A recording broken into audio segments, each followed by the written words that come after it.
Good morning students. आज आप देखेंगे जायांग की संरचना। इससे पहले वाले वीडियो में आपने देखा था पुष्प का जो मेल पार्ट था, यानी मेल की जो जितनी भी संरचनाएं थी उतनी संरचनाएं आपने देखी। और अब नेक्स्ट है आपका जायांग यानी फीमेल रिप्रोडक्टिव सिस्टम। तो फीमेल रिप्रोडक्टिव सिस्टम में क्या है, सबसे पहले हम संरचना देख लेते हैं। एक प्रारूपी अंडक, तो इसको जो है कार्पेल भी कहते हैं इंग्लिश में। और सिंगलेट जब होता है, जैसे पुष्प में जो स्त्री केसर होता है और पुंकेसर होता है, तो अगर सिंगल एक स्त्री केसर पाया जाता है उसको हम अंडक कहते हैं या कार्पेल कहते हैं। और सामूहिक रूप से इनको हम क्या कहते हैं, जायांग कहते हैं। तो इसमें जो एक प्रारूपी अंडक की संरचना है, इसको पहले हम देख लेते हैं कि इसमें कौन कौन से पार्ट पाए जाते हैं। तो यहाँ पर ये जो जिस पर लगा होता है उसको हम थैलमस कहते हैं या पुष्पासन कहते हैं। इसी पर जो है पुष्प के समस्त भाग जो है आधारित होते हैं, यानी समस्त भाग जो है इस पर सिचुएटेड होते हैं, इस पर लगे होते हैं। और इसके ऊपर जो है एक गोल सी संरचना या उभरी हुई संरचना या अंडाकार संरचना बनी होती है, जिसको हम क्या कहते हैं, ओवरी कहते हैं या अंडाशय कहते हैं। और इसके अंदर जो है छोटी छोटी संरचनाएं पाई जाती हैं, छोटी छोटी बाल जैसी संरचनाएं पाई जाती हैं, छर्रे जैसी संरचनाएं पाई जाती हैं। इनको हम क्या कहते हैं, बीजांड कहते हैं। और ये सबसे प्रमुख संरचना होती है। अगर ये नहीं होगी तो बीज का निर्माण नहीं होगा, यानी इन्हीं के द्वारा जो है बीजों का निर्माण होता है। और ऊपर में जो है एक पतली सी संरचना, नली जैसी संरचना पाई जाती है, इसको हम क्या कहते हैं, स्टाइल कहते हैं या वर्तिका कहते हैं। और सबसे ऊपर जो है एक संरचना होती है खुरदुरी सी, इसको हम क्या कहते हैं, स्टिग्मा कहते हैं या वर्तिकाग्र कहते हैं। वर्तिकाग्र क्या है, वर्तिकाग्र पुष्प का ऐसा भाग है, यानी फीमेल रिप्रोडक्टिव पार्ट्स का ऐसा भाग है जहाँ पर जो है परागकण आकर रुकता है और यहीं पर ये जर्मिनेट होता है। जर्मिनेट होने के बाद जो है इसका जो पॉलन ट्यूब होता है वो वर्तिका से होता हुआ ओवुल तक पहुँचता है। तो ये तो हो गई एक प्रारूपी अंडक की संरचना। और ये लगभग लगभग सभी पुष्पों में पाई जाती है, अगर वो द्विलिंगी या एकलिंगी हैं तो। अगर उसमें एकलिंगी में अगर मादा वाला पुष्प है तो उसमें आवश्यक रूप से पाई जाएगी, या द्विलिंगी है तो उसमें मेल फीमेल रिप्रोडक्टिव ऑर्गन्स पाया जाएगा, तो उसमें भी ये पाई जाएगी।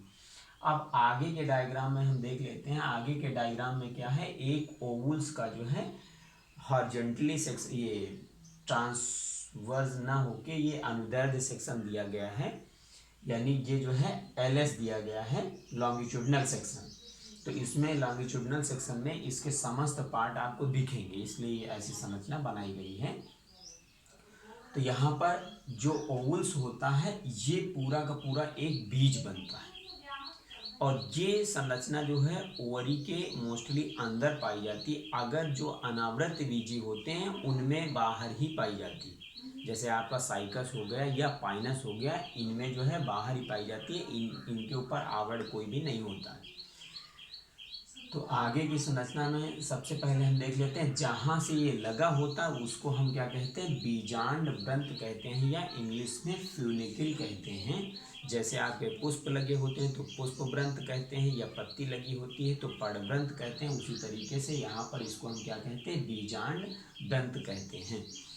अब ये बीजांड व्रंत के अंदर जो है वैस्कुलर बंडल की सप्लाई होती है, यानी वैस्कुलर बंडल पाया जाता है जिससे जो है इसको पोषण प्राप्त होता है। अगर ये नहीं होगा तो अंदर की संरचना जो है पोषण नहीं प्राप्त कर सकेगी और नष्ट हो जाएगी।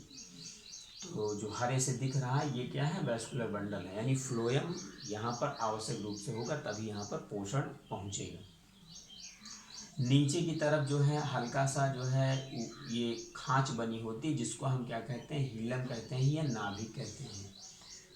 ऊपर की संरचना देखिए गोल सी बनी हुई है और सबसे इंड पॉइंट है जो कि माइक्रोपाइल के जस्ट अपोजिट है, इसको हम कैलेजा कहते हैं या निभाग कहते हैं। यानी ये इंड पॉइंट है किसके अपोजिट, माइक्रोपाइल के, इसको हम कैलेजा कहते हैं। और इसका सेकेंड, ऊपर से सेकेंड नंबर में न्यूक्लियस दिया हुआ है, या इसको हम बीजांड काय कहते हैं। बीजांड काय का मतलब ये है कि जो बीजांड है इसका एक पूरा शरीर है, यानी इसमें जो है बहुत सारी सेल्स पाई जाती हैं, एक जैसी सेल्स पाई जाती हैं, इनका ये बना होता है, इसी को हम क्या कहते हैं, बीजांड काय कहते हैं। अब इसमें जो है दो आध्यावरण भी पाए जाते हैं, जो कि बीज का जो है कोट बनाते हैं, यानी बीज की जो है संरचना बनाते हैं जो ऊपर की होती है, यानी कवरिंग प्रोटेक्टिव। उसको यहाँ पर लिखा नहीं गया है, लेकिन इसको इंटेगुमेंट बोल सकते हैं आप, इंटेगुमेंट। और फिर सबसे अंदर में एक गोल सी संरचना बनी हुई है जिसको हम क्या कहते हैं, एम्ब्रियोसाइट कहते हैं या भ्रूण कोश कहते हैं। तो भ्रूण कोश क्या है, सबसे इम्पॉर्टेंट भाग है ये। इसके अंदर बहुत सारी सेल्स पाई जाती हैं और इसी से जो है लास्ट में जो है बीज का निर्माण होता है, यानी बीज के जो अंदर का भाग होता है वो इसी के द्वारा बनता है। इसी के अंदर फर्टिलाइजेशन की प्रक्रिया भी होती है। और नीचे की तरफ एक जो है ओपनिंग दिख रही है या द्वार दिख रहा है या खुला हुआ भाग दिख रहा है, इसको हम क्या कहते हैं, माइक्रोपाइल कहते हैं या बीजांड द्वार कहते हैं। बीजांड द्वार वह भाग है बीजांड का जिसके द्वारा जो है पराग नली, यानी पराग जो कण होता है वो जर्मिनेट होकर पराग नली इसी के द्वारा अंदर की तरफ प्रवेश करती है और जो एम्ब्रियोसाइक है उसके अंदर जो है युग्मकों को या मेल गैमीट को जो है रिलीज कर देती है। तो ये यहाँ पर जब रिलीज कर देगी तो आगे की प्रक्रिया यानी निषेचन की प्रक्रिया जो है संपन्न होगी और निषेचन प्रक्रिया के फलस्वरूप जो है इसमें जाइगोट का निर्माण होगा और जो है वहाँ पर बीज बनेगा। तो ये जो है एक प्रारूपी बीजांड की लंबवत काट की संरचना थी।